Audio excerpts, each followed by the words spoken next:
budidaya ikan kita harus menggunakan kolam yang besar. Nah, ini sistem RAS untuk daerah perkotaan seperti inilah prototipenya kira-kira.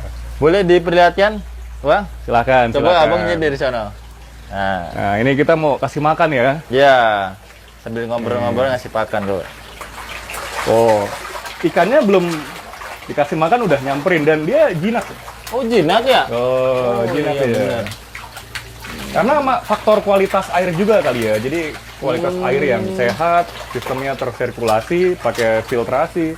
Jadi ikan-ikan ini sehat dan makanya lahap. Bisa lihat nih teman-teman. Masya Allah. Ini tebaran berapa dengan ukuran berapa ini, Bang? Ini 1,5 kali 2,5 kedalaman air 1 meter. Oh. Ini diisi ikan kurang lebih 600 ekor per kolamnya. 600 ekor per kolamnya. Ya. Jadi bisa dibilang padat lah. Bisa lihat nih teman-teman. Masya Allah. Ternyata bisa ya lingkungan perkotaan kayak ini. Betul, betul, budidaya ya? betul. Justru itu yang kita mau coba kembangkan ya. Jadi bagaimana kita orang-orang yang tinggal di perkotaan masih bisa lah memiliki kesempatan melakukan budidaya ikan gitu dengan lahan yang terbatas. Sehat-sehat ya teman-teman. Nah ini udah habis dipanen ya? Iya, ini kebetulan sudah habis dipanen. Ini rencananya mau tebar lagi di minggu ini. Cuman saya memiliki kebiasaan setelah saya isi air, untuk mengetahui apakah airnya aman atau tidak, saya selalu berikan ikan dulu sebagai tes gitu ya. Kalau dia udah hidup selama seminggu berarti airnya sehat. Baru kita lanjutkan dengan tebar bibit lagi dari awal. Kalau kolam yang sebelumnya itu ukurannya masih agak kecil, ini sudah sekitar kilo 567 nih. Ini mungkin sekitar bulan depan kali ya bisa dipanen lagi nih. Kita coba kasih makan lagi ya. Berarti masa-masa menjelang panen ya, Bang? Iya. Ini bisa lihat nih teman-teman nih. Sukanya lumayan besar nih ya, Bang? Iya. Ini sudah nggak isi 600 lagi karena di sini saya menerapkan sistem panen parsial. Jadi kalau saya melihat ikan-ikan ini sudah memiliki bobot di atas 200 gram, kita bisa panen parsial gitu. Kita jual sementara sebagian gitu. Dan sisanya kita lanjutkan pemeliharaan. Jadi ini sudah mengalami 2 kali panen parsial dari total 600 ekor itu. Makanya ini tidak segitu banyaknya dibanding kolam yang pertama tadi ya. Kedalaman tadi air berapa, Pak? 1 meter. 1 meter? Iya. Nah, untuk itu kan ada gelembung-gelembung. Ini apa ini, Bang? Ah, itu sistem aerasinya gitu. Jadi kolam ini saya desain supaya gelembung-gelembung itu ada di ujung ya, supaya tidak ada dead spot atau titik mati gitu. Iya. Jadi agar kotoran tidak ada yang mengendap di sudut-sudut. Makanya dikasih aerasi dan aerasi itu otomatis akan mendorong air dari ujung ke sana menuju ke sini. Nah, dari sini ini sebetulnya landasannya dibikin agak miring gitu. Makin ke sini makin miring. Nanti kalau udah di ujung, dia disedot nih sama SLO. Makanya nih air yang di sini tuh itu SLO, solid lifting overflow. Itu nyedot menarik. jadi Iya, nyedot yang kotoran bagian dari bawah ini berarti. Iya. Gitu. Terus dibuang di sini. Nah, ini kalau dilihat makanya ini kotorannya nih. Nah, ini kotoran dari dasar kolam nih.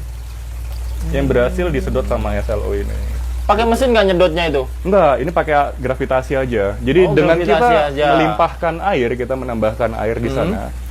Terus SLO ini kan dia memiliki ketinggian tertentu. Dia akan meluapkan air. Nah, yang dia luapkan itu sebetulnya air yang di dasar situ. Karena SLO-nya ini, dia turunnya tuh sampai di dasar sana. Gitu, teman-teman. Gitu. Oh, nah ini airnya yang keluar dari filtrasi. Oh, filtrasi. Nanti kita konten yang kedua. Filtrasinya apa aja gitu. Oke, ini berarti masa-masa panen udah di panen parsial ini ya, Bang? Iya. Ini biasanya pemasar kemana, Bang? Wah, ini dia karena skala rumahan gitu ya, dan masih terbatas lah jumlahnya. Ini habis sama orang-orang lingkungan sekitar dan ini pun masih kurang. Kurang gitu. ya? Masih kurang. Dengan sebanyak ini tuh masih kurang. Kurang ya. Kadang orang datang minta kondisi kolam udah dipanen, nggak ada ikan, akhirnya di stop dulu sementara. Potensi berarti ini, Bang? Potensi.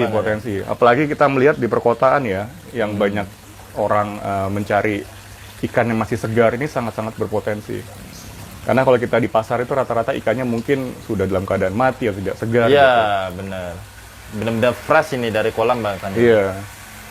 Nah, kolam beton ini sebetulnya penyempurnaan dari percobaan saya yang pertama sebelumnya, yaitu kolam fiber yang ada di belakang saya ini nih. Oh, gitu. Pertama kali saya belajar itu prototipenya kolam fiber ini. Yuk, sekalian kita review kolam Siap, fibernya. Pak. Kayaknya Abang punya channel apa ini, Bang? Oh, ini Biar channel subscriber sesuai dengan yang ada di kaosnya. Nilaku ya. Nilaku. Buat teman-teman jangan lupa ya subscribe ya. Dan lupa subscribe juga ya. Informasi tentang sistem RAS jelas. Jelas. Semuanya disampaikan di sini. Ownernya ini ya. Ya. Kita kasih makan yang ini.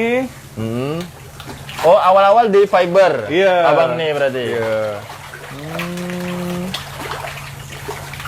Salah satu keunggulan sistem RAS ya airnya yang jernih gini ya. Jadi ada hiburan buat kita kasih makan ikan sore hari, pagi hari. Lihat ikan seperti ini itu seneng rasanya. Nah, kalau fiber tadi kan di pojok-pojok ya. Iya. Ini posisi outletnya di mana ini, Bang? Nah, ini juga kita kondisikan supaya bagaimana caranya supaya air itu bisa menyedot kotoran. Jadi kita sengaja letakkan keran airnya tuh di sudut. Sudut? Iya. Karena ini kan bundar nih. Iya. Jadi pada saat kolam si pancuran tuh mengeluarkan air, dia akan membuat pusaran air di sini. Iya. Air akan berputar.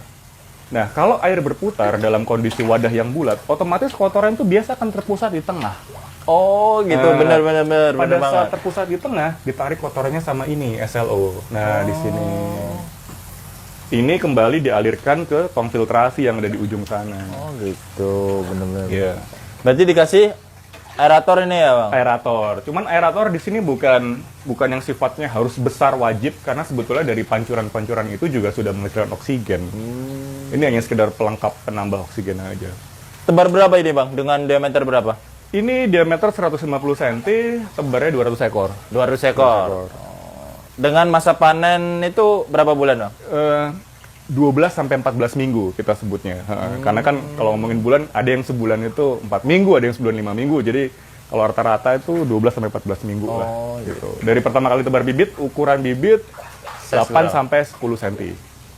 Jadi saya nggak tebar bibit dari yang sangat-sangat kecil ya dalam bentuk langka, untuk menghindari. Karena potensi matinya lebih besar. Kolam ini juga baru panen parsial, jadi beberapa ikan masih ada tapi dia di dalamnya agak takut.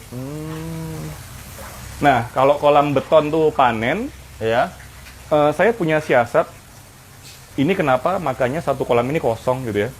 Kenapa? Karena kalau mau panen kolam beton, kolam ini tuh akan difungsikan sebagai penampungan sementara. Oh. Gitu. Jadi daripada saya ngambil ikan dari kolam beton, jadi mending saya sortir, saya taruh sini lagi. Biasanya saya sediakan sampai 50 kiloan. Nah, nanti orang-orang yang beli itu ngambilnya dari sini aja. Gitu. Udah khusus ya emang Udah benar? khusus. Jadi ini makanya nggak ada tutupannya, nggak ada sistemnya, karena ini cuma buat penampungan sementara. Sekarang ini kosong karena memang belum ada yang ready untuk dipanen. Gitu. Padahal banyak ya sebenarnya yang... Iya. Ini bisa lihat teman-teman Kasih ini makan kayaknya. lagi yang di sini. Ini juga masih kecil-kecil. Mungkin sekilo 89 nih. 89 ya. Protein berapa ini, Bang? Ini campuran, ini pakan protein 25 dicampur protein 33. Karena 33. salah satu strategi buat menghemat pakan juga sih. Jadi kalau saya pakai yang protein tinggi, di sini kebetulan harganya udah tinggi banget ya. Bener. Mungkin sambil cari alternatif lain nanti kita bisa share deh. Pakai di apa bibis apa? Iya, ini setiap pemberian pakan selalu menggunakan bibis. Oh. Jadi saya tuh memberikan makan saat ini tuh sehari 2 kali. Kalau untuk pakanan pagi hari, saya bibis dengan menggunakan probiotik. Iya. Kalau yang makan sore hari itu dibibis dengan multivitamin. Multivitamin. Jadi kita kombinasikan. Panen di ukuran size berapa, Bang nih biasanya? Kita menyesuaikan dengan permintaan masyarakat sekitar ya. Jadi rata-rata di sini tuh laris di ukuran 54 untuk ibu-ibu rumah tangga. Terus untuk catering itu 67. Gitu. Di FCR kena berapa, Bang?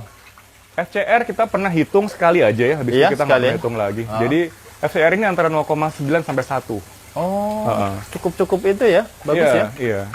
Karena memang kita berusaha mengkondisikan airnya supaya sehat. Jadi kalau sehat itu si ikan tuh akan lebih optimal lagi dalam masa bertumbuh gitu. Jadi energi yang dia dapatkan dari pakan itu langsung fokus untuk dia perkembangan badannya. Tapi kalau kualitas airnya kurang bagus, energi yang diberikan dari pakan itu akan habis untuk dia menyesuaikan dengan kondisi sekitar dulu. Makanya kadang orang kok susah besar ya udah sekian bulan, mungkin perlu